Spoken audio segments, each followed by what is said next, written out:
All right, make sure that you are here. So, and data query builder. So we're going to build a new query, enter shipping detail query. So we're going to name this shipping detail query. So that's the name of the query. So you'll know when you look at the icon, you know what it is. And we want to add the following columns: order ID, order date, order ID, order date, delivery date, product ID, total retail price, shipping, and profit. So control click all of these fields and click, drag and drop into the select data pane. So now these are the data that are selected. So T1 is the first table that we have. That's the only table. So when we do join, then you will have multiple tables that we will see later on. So right now there is only one table, and that is orders, and these are the columns that we're going to include. Now here is the output name. After the query is run, the output data will be saved here. So change that to, and then give a descriptive name, and we're going to call this shipping. So that will be the name of the output data, and that will be saved in the library work. All right. Okay, so now we're going to create new columns, computed columns. There are two ways in which you can do this. You can either click this one and then click new, and then you will have the wizard start you out, or you can go here directly and that will go directly into a new calculated column. So now we're going to calculate an advanced expression. So now you can set up any kind of calculation you want for the new column. Okay. So now what we're going to do is simply subtract order date from delivery date. Okay. So here order date, you can do this from either place. You can do it from here too.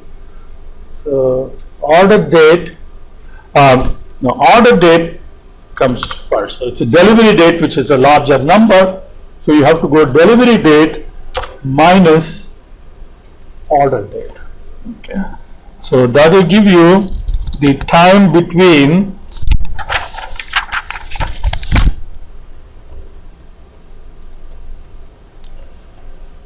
when the order was received and the delivery or the ship delivery was made.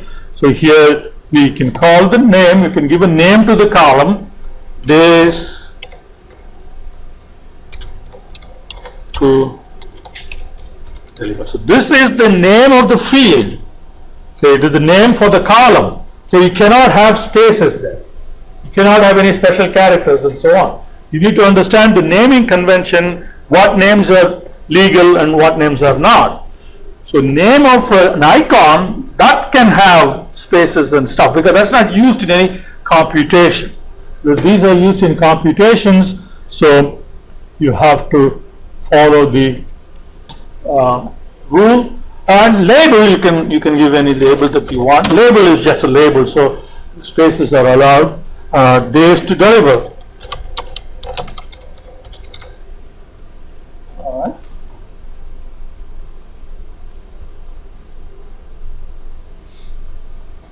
And you can specify format, but here it is just simply number of days, so there is no format to specify. But if it is like a currency or date or anything like that, you can set the format here. Okay. So now finish. So now that is added here, and it's added in two places. Okay. Here it is added as a computed column, and it is added here as well. So it will be part of our output. Okay. And suppose we want one more, that is the invoice amount. Okay. So let's go ahead and create. Now let me do this first. Let's if you go to this button, that will allow you to modify a calculated column that you have already created. Okay, if you want to make some changes, that's how you would do it. You would go here and then select the one that you want to edit, and then you edit it. Okay? Or if you want new, then click new. You want advanced. Now we're going to look at, okay, so this can be done in a couple of ways.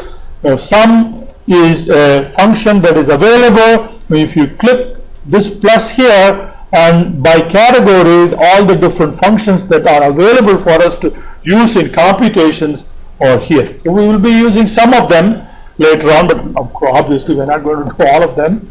So sum, we want to sum, okay. So from here you can jump to, if you have lots of columns, lots of long list of columns, you can quickly get to what you are interested in. So like selected columns will take you to selected columns, computed columns will take you to the computed column section, and so on. Okay. But here this is a relatively small data set, so it's not a big deal. So we will look at total retail price, double click, comma, shipping, and close parenthesis. This will give us the invoice amount. So we'll call this column invoice amount, and remember this is a calculated column, so we cannot have space in the name. So invoice amount, okay. And in the label you can expand that, invoice amount.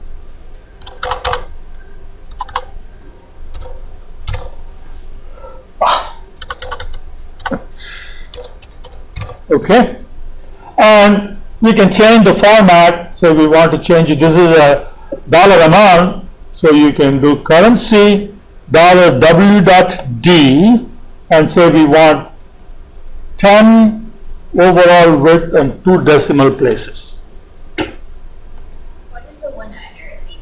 The X? The one that has the X, the dollar X, what is it?